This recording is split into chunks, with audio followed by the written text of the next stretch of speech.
Hey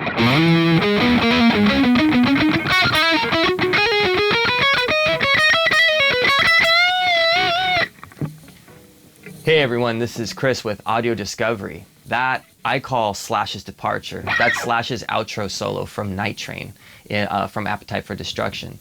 Now, there's a couple of things that we can talk about with this, but there's a few things that I want to sort of key in on and kind of discuss the actual solo with you. So let's go through the solo and then I'll talk you through the concept. Okay, so we go from F. You play A,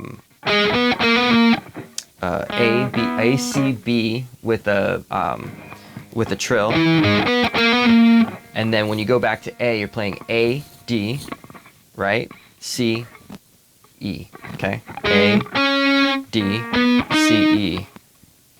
Back to C, and then D, E, F, G, and then a trill on E and F, and then another trill, and then F, G, G, and then a trill at A and B, and then there's that phrase again, that A to D to C to E.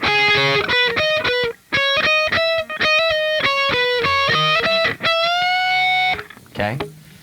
So essentially what he's doing is he'll ascend, and he'll kind of like use that as a platform, and then he'll come back, and then he'll come back up and use that as another platform.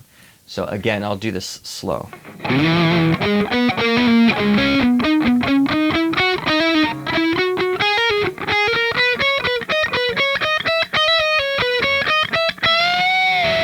Okay? So there's a few things in there that are phenomenally like well done, and I don't know how instinctive it was, but whatever it is, it's genius. So at least that's my opinion. Take it for what it is. Okay, so first of all, talking about the context of the song, it's this is a good example of like using modes. So right here, you're playing in the key of A minor. And so all of those notes were still in the key of A minor. Not one of them was a sharp or a flat.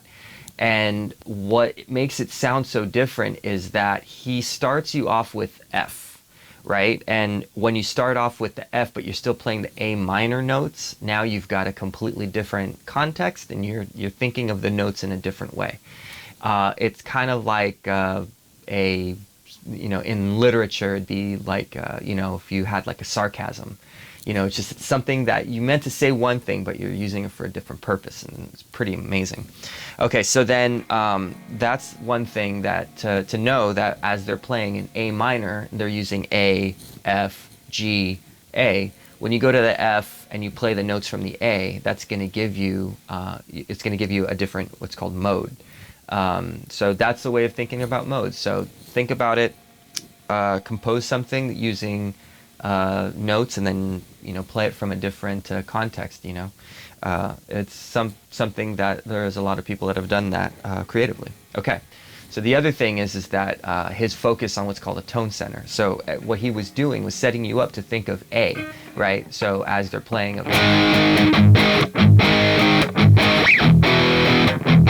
he's still playing the notes of. He's still focusing on the A notes, right? I mean, which he's doing the whole time, which I get that. But the difference is that he's doing everything in, starting with like a note that's really key and crucial to A. And then when he goes to F, he starts pulling away from those key notes and using some of the more obscure notes in the A, and you could tell because there's a lot of pentatonic stuff that he's doing leading up to it, and then he goes into the F category. Okay, and then the last thing I wanted to talk about was his phrasing, and just taking this. That phrasing is very angular. It's not an ascending pattern that's traditional. You're going up, down, but generally going up, kind of like the stock market, right? So, right? So there's a lot of angular shut. It's not just a. So what to take from that is you're gonna like if you're practicing your scales with just ascending and descending, then you're losing out on some of the things that you could be, you can be really keying in on and getting really good at playing, using different, different parts of the scales. Okay. So last thing I want to talk about is his rhythmic choices, right? Because he goes from playing, eighth notes and 16th notes, and then he does this thing, and he's playing in like a triplet where he's kind of like throwing in, but because the triplet is important because it kind of has him landing on different notes that you're not expecting, right? So it's unexpected, so that makes you go, whoa, that's crazy. That's why that's why it was so amazing to me when I heard it, because he chose a completely different type of rhythmic phrasing, right?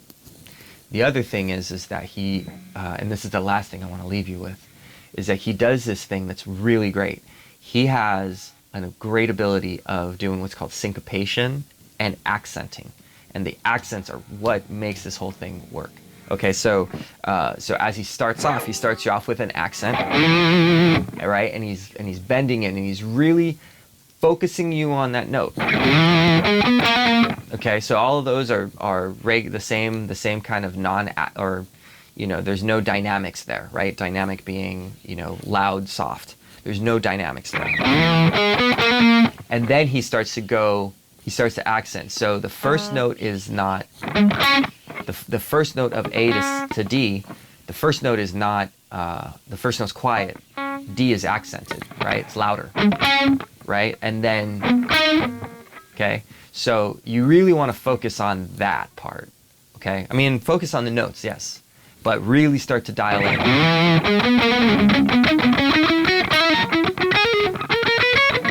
Okay, because the magic is in the accents. He starts to sort of pull in these notes that sort of bark at you.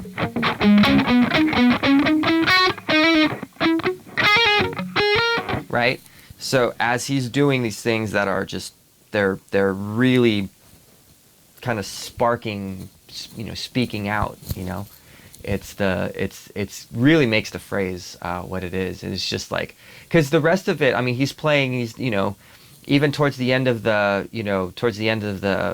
solo, he's doing.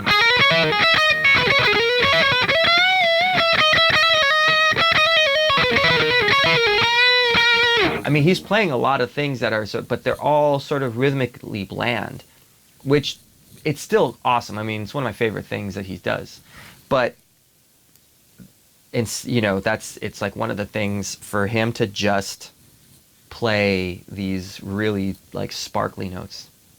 It's incredible. I mean, I just love it. So obviously, anyway, thanks for listening to my ramble, and we'll see you next time with another exploration into Guns N' Roses' Appetite for Destruction.